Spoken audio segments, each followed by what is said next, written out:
The Thompson family pulled into the parking lot of the Willow Creek Inn, just as the sun dipped below the horizon, casting a warm orange glow over the quaint New England town. Sarah let out a sigh of relief, her hands finally relaxing on the steering wheel after hours of driving. She glanced in the rearview mirror at her two children, Emma, 10 years old with a wild imagination, in a backpack full of books, and Ben, 7 and shy, clutching his favorite stuffed bear.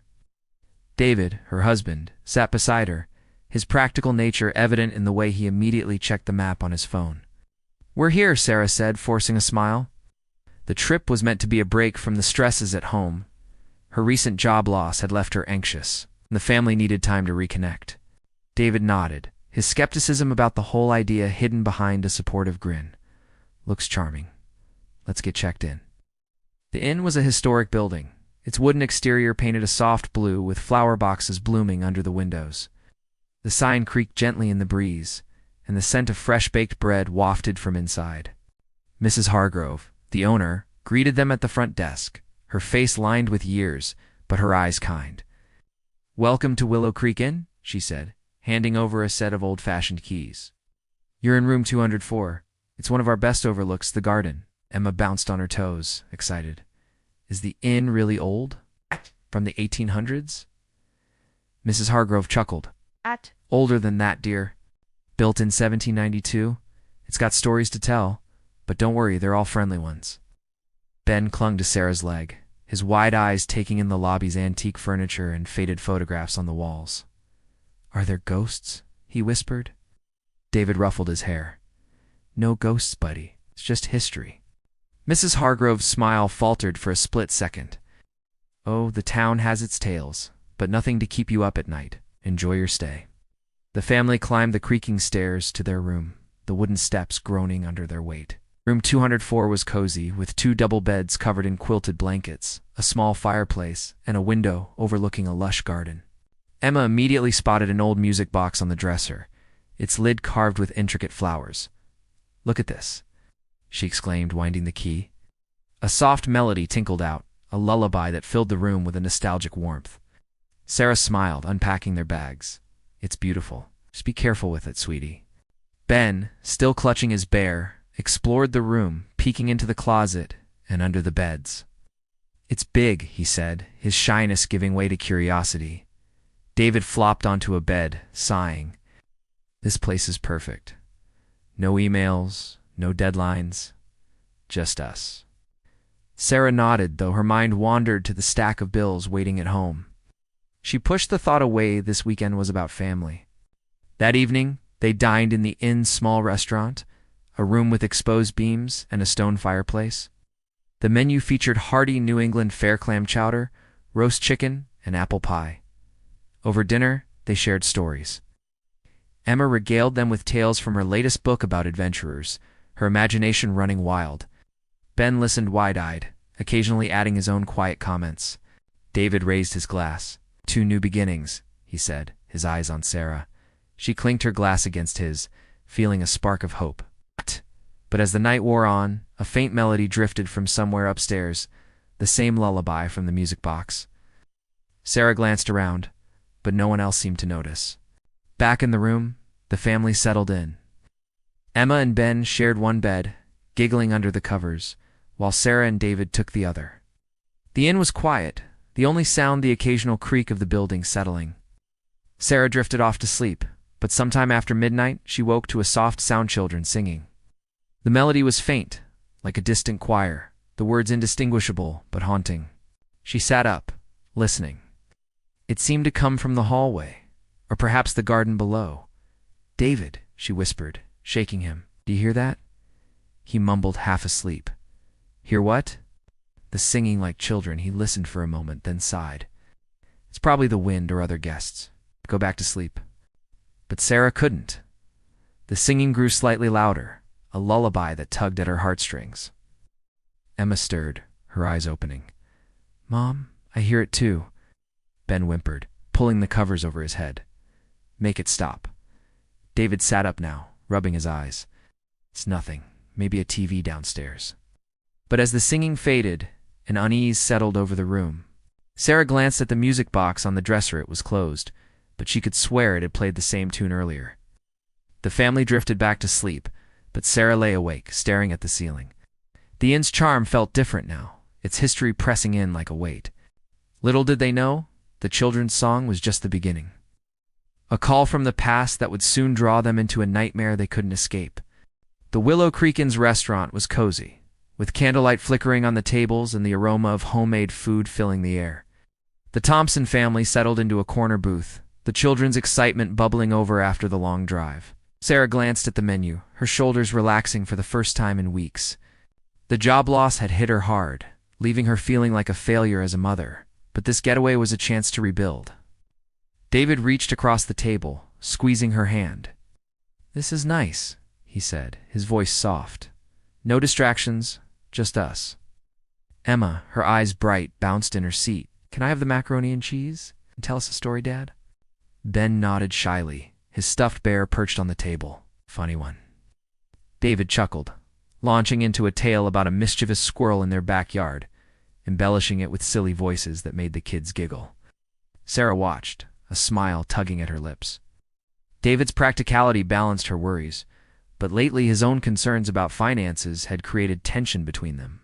Tonight, though, it felt like old times. Over roast chicken and apple pie, they shared more stories. Emma recounted her latest school adventure, her imagination turning a simple field trip into an epic quest. Ben, encouraged by the laughter, added his own quiet anecdote about finding a caterpillar in the garden. Sarah opened up a bit, mentioning her job search, though she kept it light. "Things will turn around," she said, more to convince herself. David nodded. "We're in this together." As dessert arrived, a faint melody drifted from upstairs, the same lullaby from the music box in their room. Sarah tilted her head. "Do you hear that?" Oh, David listened. "Probably another guest practicing piano or something." The children didn't seem to notice, too busy with their pie. But Sarah felt a prickle on her skin, the tune tugging at a distant memory. She shook it off, focusing on the moment. Back in the room, the family prepared for bed. Emma and Ben brushed their teeth, giggling over foamy toothpaste, while Sarah unpacked pajamas. The music box on the dresser caught her eye again, its lid closed, but she could swear the melody lingered in the air.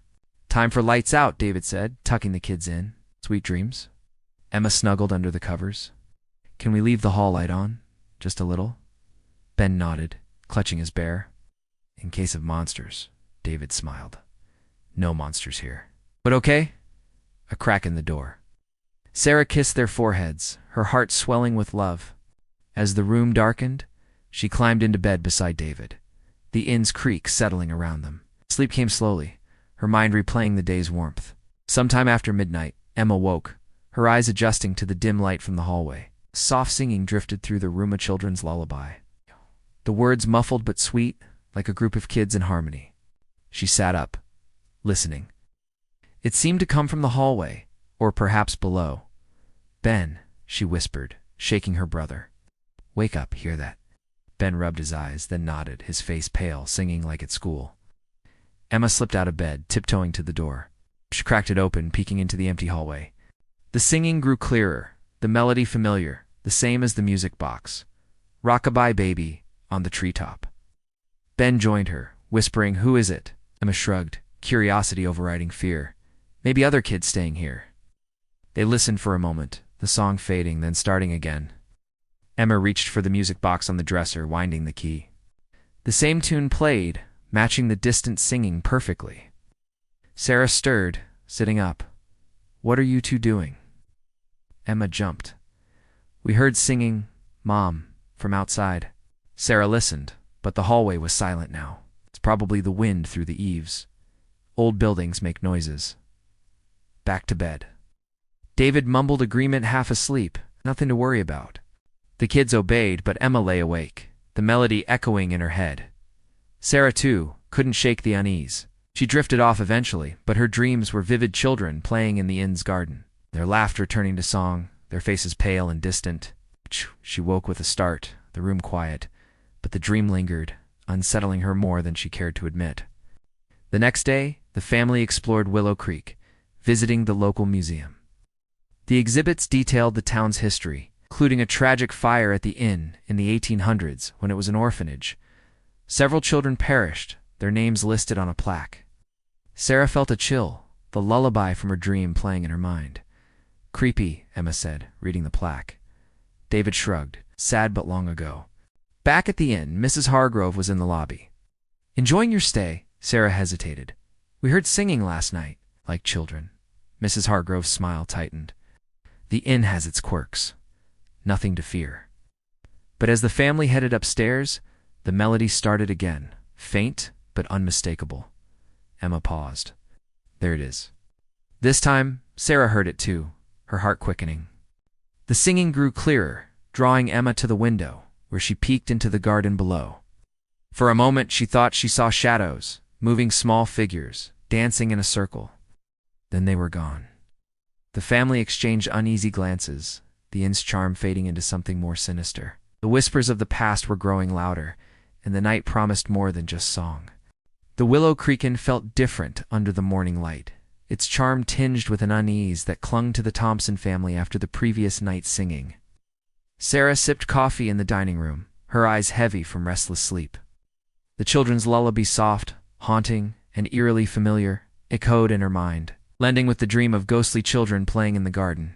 David sat across from her, flipping through a guidebook, trying to maintain his practical demeanor, while Emma and Ben ate pancakes, their chatter subdued. "We should do something fun today," David suggested, his voice overly cheerful. "Maybe a hike or the town museum? Get out of the inn for a bit." Emma nodded, her curiosity undimmed. "Can we learn about the kids who sang?" Ben, clutching his stuffed bear, looked uneasy. "Don't like them. They sound sad." Sarah forced a smile, her maternal instincts warring with her growing anxiety. "It's just an old building, sweetie. Let's explore and forget about it." The family walked to the Willow Creek Museum, a small brick building filled with relics of the town's colonial past. The curator, Mr. Ellison, greeted them warmly, his eyes lighting up as he led them through displays of antique tools and faded photographs. When they reached a section on the inn's history, his tone grew somber. "The inn was an orphanage in the 1800s, he explained, pointing to a plaque listing names of children lost in a fire in 1863. A tragic accident, faulty lantern. They say 7 children perished. Locals claim their spirits linger, singing lullabies to comfort each other." Emma's eyes widened. "That's what we heard last night." Sarah's stomach twisted. "Singing, you've heard it too?" Mr. Ellison nodded. "Guests mention it sometimes. Harmless echoes, mostly. The children loved music, especially that old lullaby rockabye baby." David scoffed, though his confidence wavered. "Echoes don't sing. It's probably pipes or the wind." But Sarah felt a chill, the melody from her dream resurfacing. Back at the inn, Mrs. Hargrove was sweeping the lobby, her smile tight as Sarah approached. "Enjoy the museum. It was informative," Sarah said cautiously. "The fire, those children, is that why we hear singing?" Mrs. Hargrove paused, her broom still. "Old places hold memories. Best not to dwell on them." Ben tugged at Sarah's sleeve, holding up a faded photograph he'd found near the fireplace. It showed a group of children in Victorian clothes, their faces solemn, standing in the inn's garden. "Are these them?" he asked, his voice small. David examined it, his brow furrowing. "Looks old." "Probably from the orphanage days." Emma traced the faces. "They look like they're waiting for something." That night, the family settled into their room, the air heavier than before. Sarah tucked the children in, her heart aching at their unease. David checked the windows, muttering about drafts, but his skepticism felt forced. As they turned off the lights, the singing returned, louder and clearer, no longer just a lullaby. The words were distinct now. "Ring around the rosy, a pocket full of posies." Ben whimpered, pulling the covers over his head. "It's them again." Hey. Emma sat up, her curiosity tinged with fear. "It's coming from the hallway." Sarah listened, her pulse quickening. The singing was joined by soft giggles, like children playing a game. She glanced at the music box on the dresser. It was closed, but the melody matched its tune perfectly. David stood, his jaw tight. "I'm checking it out." He opened the door, peering into the hallway. It was empty, the lights flickering slightly. "Nothing," he said, but his voice trembled. Sarah joined him, her eyes catching a flicker in the mirror at the hall's end, a shadowy figure. Small and fleeting, like a child darting out of sight. She gasped, grabbing David's arm. "Did you see that?" He shook his head, but his face was pale. "It's an old mirror. Tricks the eyes." Back in the room, the singing grew louder, now from below, as if from the basement or garden. Emma crept to the window, peering out. "They're there," she whispered, pointing to the garden. Sarah looked, but saw only moonlight on the grass. Yet the shadows seemed to shift, forming small shapes in a circle. Ben cried softly. "I want to go home." Sarah held him close, her own fear rising. "We will, sweetheart, but tomorrow." David sat on the bed, his hands clenched. "It's just our imaginations. We're tired." But Sarah knew better. The inn's past was alive, its children reaching out through song and shadow. The family huddled together, the singing fading but leaving a weight in the air. Sarah's guilt over her recent failures. As a mother surfaced, couldn't he protect her children from this? As sleep eluded her, she wondered if the spirits were harmless echoes or something far more desperate, calling for the Thompsons to join their endless game. The Willow Creek and its charm had eroded into a creeping dread that clung to the Thompson family like damp air. Sarah woke to the faint echo of the children's lullaby in her mind. The events of the previous night, shadowy figures in the mirror, giggles mingling with song lingering like a bad dream. She glanced at Emma and Ben, still asleep, their faces peaceful but tense, even in rest. David was already up, staring out the window at the garden, his practical demeanor fraying at the edges. "We need to leave today," Sarah said, her voice low but firm. Her job loss and the family's financial strain felt trivial compared to the unease gripping her now. David nodded, but his eyes were distant. "I checked the car. It's fine. Let's pack after breakfast." Emma stirred, clutching her blanket.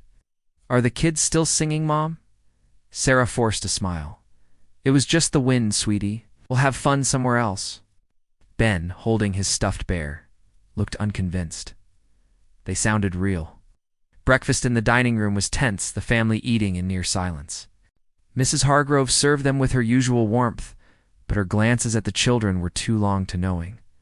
"Leaving so soon?" she asked, as she refilled their coffee. Sarah hesitated. "We've got plans elsewhere." Mrs. Hargrove's smile didn't reach her eyes. "The inn has a way of holding on to folks. Be careful." The words hung heavy as the family returned to their room to pack. Emma, ever curious, lingered by the music box, winding its key. The lullaby played, its melody eerily matching the singing from the night before. "It's the same song," she whispered. Sarah snatched the box, closing its lid. "Leave it alone, Emma." But the singing returned that night, louder and more insistent, drifting through the walls like a chorus of lost voices. It wasn't just "Rockabye Baby Know It," morphed into "Ring Around the Rosie," the words chillingly clear. Emma slipped out of bed, drawn to the door, her eyes wide with fascination. "Emma, stay here," Sarah hissed, but the girl was already in the hallway. Ben trailing behind, his bear dangling from his hand. Sarah and David followed, hearts pounding. The hallway was dim, the air cold despite the summer warmth outside. The singing grew louder, coming from the stairwell leading to the basement. Giggles echoed, sharp and playful, but with an edge that made Sarah's skin crawl. "Where's Ben?" David asked, his voice sharp. Sarah spun, realizing Ben was gone. Panic surged as they called his name, their voices swallowed by the inn's oppressive silence. They raced downstairs, finding the basement door ajar, a faint glow spilling out. Inside, the basement was a maze of storage rooms, filled with dusty crates and old furniture. The singing was deafening now, accompanied by the patter of small footsteps. Sarah's heart raced as she spotted Ben standing in a corner, humming the lullaby, his eyes glassy. "Ben!" she cried, rushing to him. He blinked, confused, as if waking from a trance. "They wanted me to play," he mumbled. David grabbed his shoulders. "Who? The kids? They're lonely." Sarah's blood ran cold. She pulled Ben close, but the singing didn't stop. Shadows flickered on the walls, forming small figures dancing in a circle. Emma gasped, pointing to a mirror propped against a crater reflection of children in burned clothes, their faces pale, eyes hollow. Sarah's guilt surged. She'd brought her family here, ignoring the signs. "We're leaving now," she said, her voice trembling. but the basement door slammed shut, the lock clicking. The singing turned to laughter, sharp and mocking. David pounded on the door, but it wouldn't budge.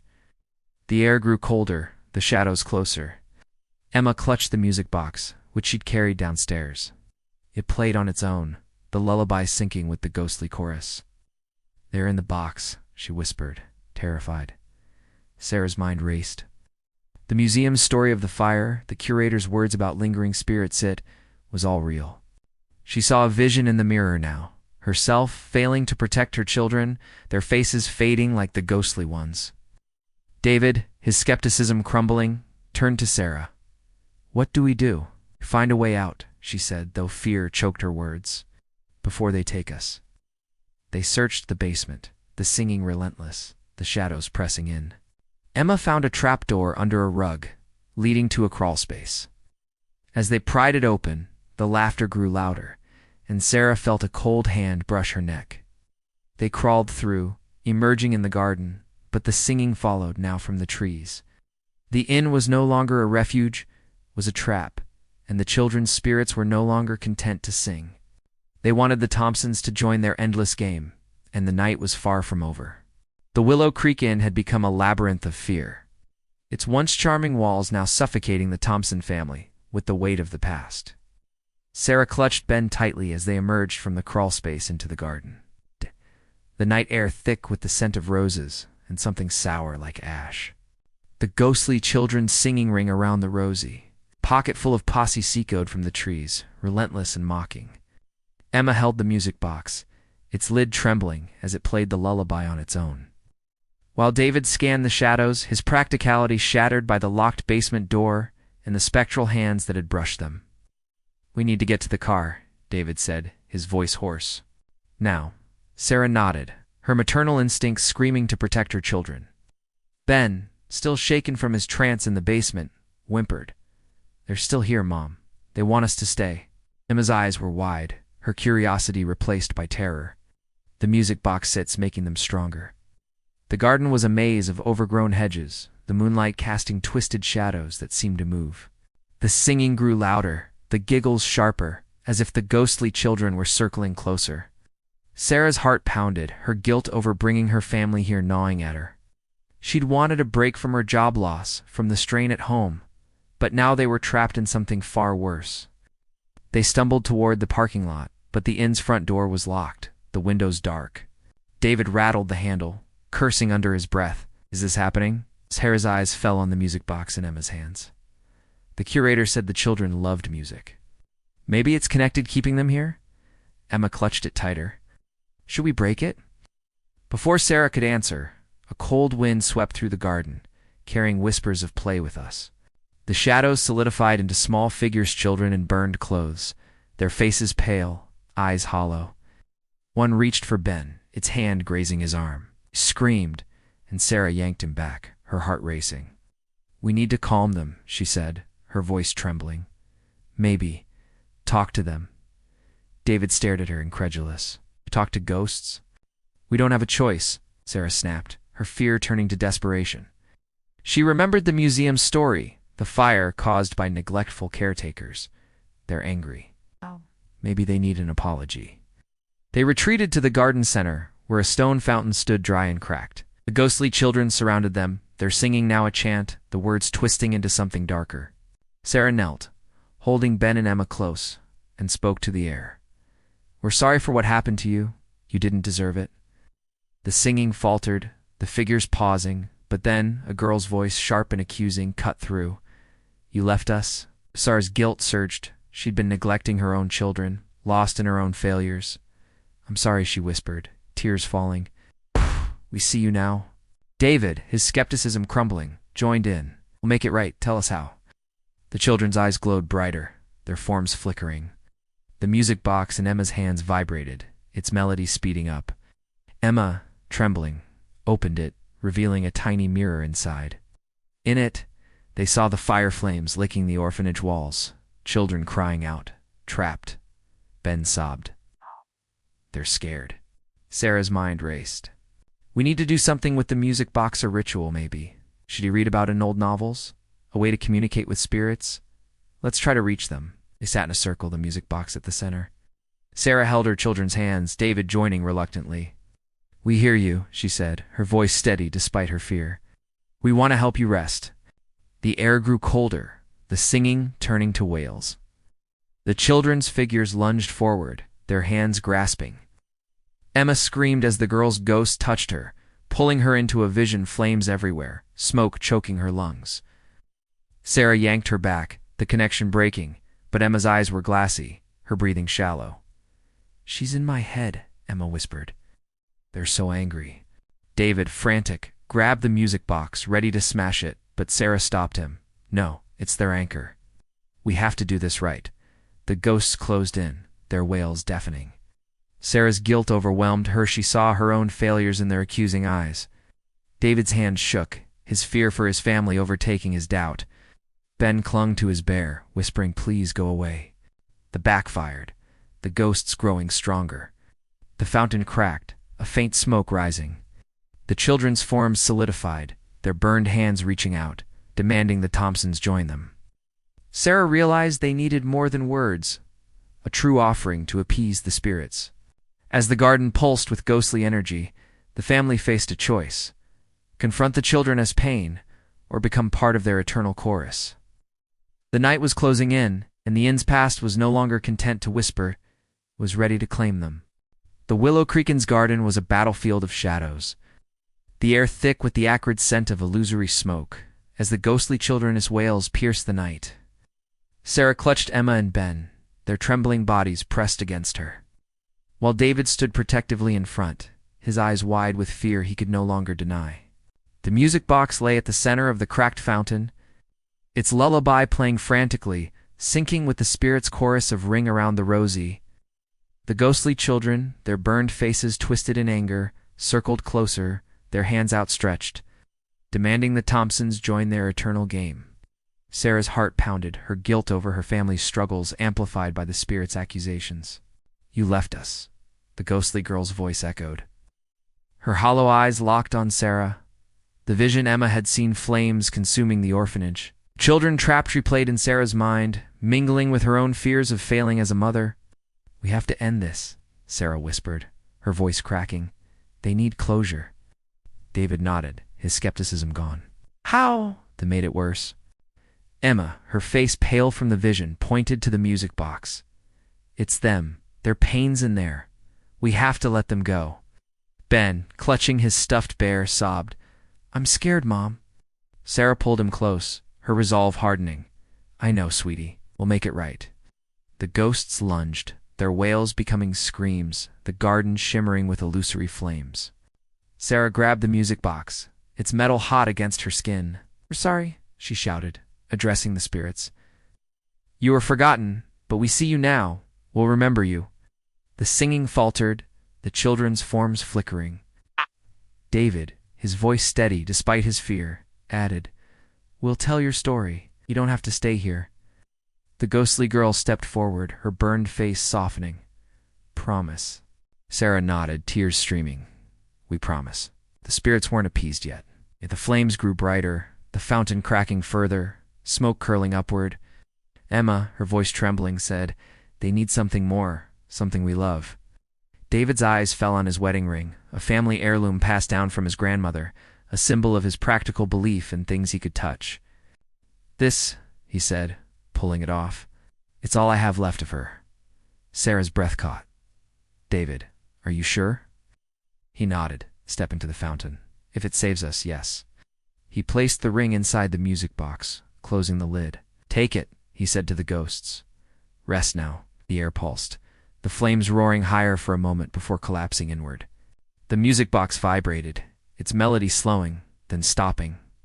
The children's singing ceased, replaced by a soft sigh, like wind through the trees. Their figures faded, their faces peaceful for the first time, dissolving into the moonlight. The garden fell silent, the oppressive weight lifting. Sarah held her children, relief washing over her, but her heart ached for David's sacrifice. Ben sniffled. "Are they gone?" Emma looked around, her eyes searching. "I think so." David checked the music box. It was cold now, its mechanism still. "Let's get out of here," he said, his voice raw. They hurried to the car, the inn's front door now unlocked, as if the spirits had released their hold. Mrs. Hargrove stood in the lobby, her expression a mix of relief and guilt. "You did what I couldn't," she whispered. "I'm sorry." Sarah didn't respond, her focus on her family. They piled into the car, the engine roaring to life. As they drove out of Willow Creek, the town's lights fading behind them, Sarah felt a fragile hope. They were safe, the ghosts appeased, their story ready to be told. But as they reached the highway, Emma began humming softly, "Rockabye, baby." Sarah's blood ran cold. "Emma, stop." Emma blinked, confused. "I didn't realize I was—" David glanced in the rearview mirror, his face pale. For a moment he thought he saw small shadows in the back seat waving goodbye or beckoning them back. He said nothing, his hands tightening on the wheel. The family drove on, the inn's curse seemingly broken. Yet the lullaby lingered in Emma's hum, a faint reminder that some spirits never truly leave. Sarah held her children closer, vowing to protect them, but the night's whispers followed. A haunting promise that the children of Willow Creek might call again.